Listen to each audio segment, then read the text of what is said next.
औज़ुबिल्लाहिमिनश्शैतानिर्रजीम बिस्मिल्लाहिर्रहमानिर्रहीम रब्बि इश्रह ली सदरी वयस्सिर ली अमरी वहलुल उक़दतम मिन लिसानी यफ़क़हू क़ौली। अस्सलामु अलैकुम वरहमतुल्लाहि वबरकातुहू। अल्लाह तबारक व तआला पूरी दुनिया में मेरे तमाम भाइयों बहनों और बच्चों और बुज़ुर्गों को अपनी हिफ्ज़ ईमान में रखे और उनको हर किस्म के आज़माइश से महफूज रखे। आज अपने बहसियत उस्ताद एक मैं एक्सपीरियंस की बुनियाद पर एक बात करना चाहता हूँ। वैसे तो वो शायद आपने कुछ उस वाले से सुना होगा। वो ये कि आप देखें कि मैं जब से पढ़ा रहा हूँ, स्कूल से शुरू किया फिर कॉलेज यूनिवर्सिटी, तो उसमें एक जो चीज़ देखने को मिलती है वो ये है कि बाज़ तलबा ऐसे होते हैं कि उन्होंने हर सवाल का एक ही जवाब देना होता है। आप सवाल कोई भी दे दें, उनका जवाब एक ही होगा। तो इसी तरह जब हम स्कूल में पढ़ाते थे तो मेरे एक कोलीग थे, उर्दू के टीचर थे, उन्होंने एक स्टूडेंट की कहानी हमें सुनाई। वो कुछ यूँ थी, तो उसी वाले से यानी कि मुझे भी ये पर्सनल एक्सपीरियंस हुआ है कि बाज़ हमारे शागिर्द एक ही जवाब रख लेते हैं और कोई भी सवाल आ जाए, यानी कि सवाल चना और उन्होंने जवाब जो रखा हुआ है गंदम, वो गंदम ही देना है। सवाल मकई आ जाए, उन्होंने फिर भी जो है चना ही जवाब देना है।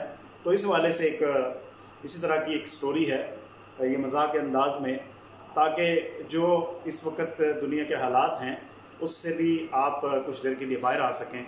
सोच वो जो हमारी उस बीमारी की तरफ जाती है, अल्लाह ताला हमें सबको उससे महफूज भी रखे।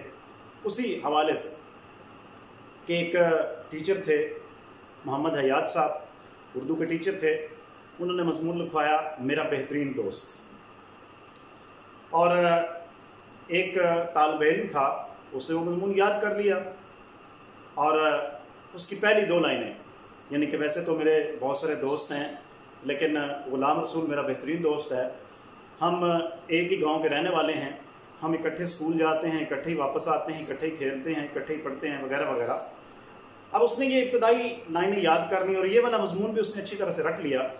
उस्ताद मोहतरम बड़े खुश हुए हयात साहब कि इसने तो बड़े अच्छे अंदाज में इस मज़मून को एलेबोरेट किया है और इसके एक एक नुक्ते को वाज़ेह करने की कोशिश की है। उसके बाद उस्ताद मोहतरम ने मज़मून दिया एक फ़ुटबॉल मैच, और उसने उस मज़मून को कुछ इस अंदाज में लिखा कि गुज़श्ता इतवार को हमारे स्कूल और अम्बाला स्कूल की टीमों के दरमियान एक मैच खेला गया। ये मैच एक कुशादा ग्राउंड में और स्टेडियम उसके साथ था, वहाँ पर खेला गया। मैं भी स्टेडियम में मौजूद था। हमारी टीम बहुत अच्छा खेल रही थी। हमारी टीम ने पहला गोल किया। मैं उठकर खड़ा हो गया जोश में और मैंने शोर मचाना शुरू कर दिया। मैं क्या देखता हूँ कि मेरे बाएं तरफ मेरा दोस्त ग़ुलाम रसूल बैठा है। ग़ुलाम रसूल मेरा बेहतरीन दोस्त है। हम एक ही गांव में रहते हैं, हम इकट्ठे खेलते हैं, इकट्ठे स्कूल जाते हैं, इकट्ठे स्कूल से आते हैं। आगे वही ग़ुलाम रसूल वाली कहानी। उस्ताद मोहतरम ने वो मज़मून देखा, बड़े परेशान हुए कि इसने ये क्या ड्रामा किया है मेरे साथ। उसके बाद उस्ताद मोहतरम ने मज़मून लिखवाया एक पहाड़ी मकाम की सैर। अब वो नौजवान मज़मून को कुछ इस अंदाज में शुरू करता है कि आप अगर बोर हो जाएं तो आपको किसी ऐसे इलाके में जाना चाहिए जहाँ पर कुदरत के मनाज़र बहुत ज़्यादा हों, और वहाँ पर जाकर आप अपनी बोरियत को दूर कर सकते हैं और एंजॉय कर सकते हैं। इसी तरह मुझे भी अपनी फैमिली के साथ मरी जाने का इत्तेफाक हुआ।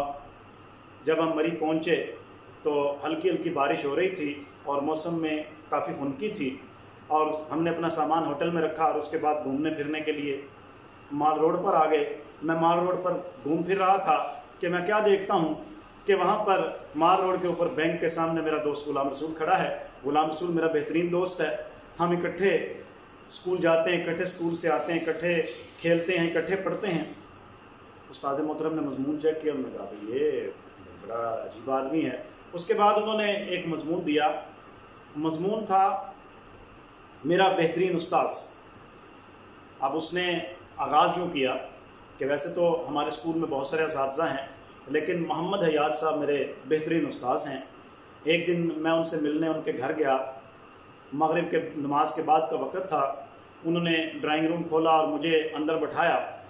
मैं जैसे ही अंदर दाखिल हुआ, मैं क्या देखता हूँ कि सामने ग़ुलाम रसूल बैठा है। ग़ुलाम रसूल मेरा बेहतरीन दोस्त है। हम एक ही गांव के रहने वाले हैं, इकट्ठे ही खेलते हैं, इकट्ठे ही स्कूल जाते हैं, इकट्ठे स्कूल से आते हैं, इकट्ठे ही पढ़ते हैं।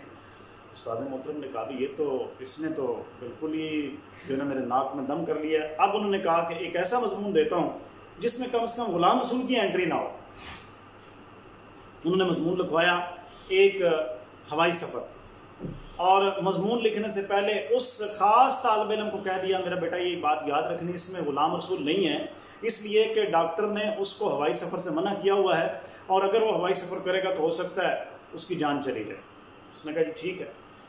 अब वो कहता है कि मुझे अपनी फैमिली के साथ उम्रे पे जाने का इत्तेफाक हुआ।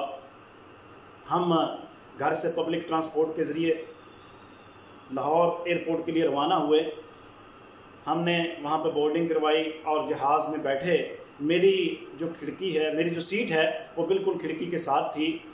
तो जैसे ही मैंने सीट बेल्ट बांध ली और जहाज़ ने उड़ान भरी तो मैं नीचे क्या देखता हूँ कि नीचे मेरा दोस्त गुलाम रसूल खड़ा है और आगे वही कहानी कि गुलाम रसूल मेरा बेहतरीन दोस्त है। हम एक ही गांव से ताल्लुक़ रखते हैं, हम इकट्ठे स्कूल जाते हैं, इकट्ठे स्कूल से आते हैं और इकट्ठे खेलते हैं, इकट्ठे पढ़ते हैं। तो आप इस बात से अंदाज़ा कर सकते हैं कि किस तरह तालिब इल्म आम तौर पर इम्तहानात में ये कार्रवाई चलाते हैं कि हर सवाल का एक ही जवाब लिखते हैं, लेकिन आपने ऐसा नहीं करना। ये तो जस्ट फॉर इंजॉयमेंट और अम्यूज़मेंट और मज़ा के लिए था। आखिर में मैं आपसे गुजारिश करूँगा कि मेरे चैनल को अगर अभी तक आपने सब्सक्राइब नहीं किया तो सब्सक्राइब करें, वीडियोज़ को लाइक और शेयर करें और बेल आइकन को प्रेस कर लें ताकि नोटिफिकेशन आप तक आते रहें। वस्सलाम।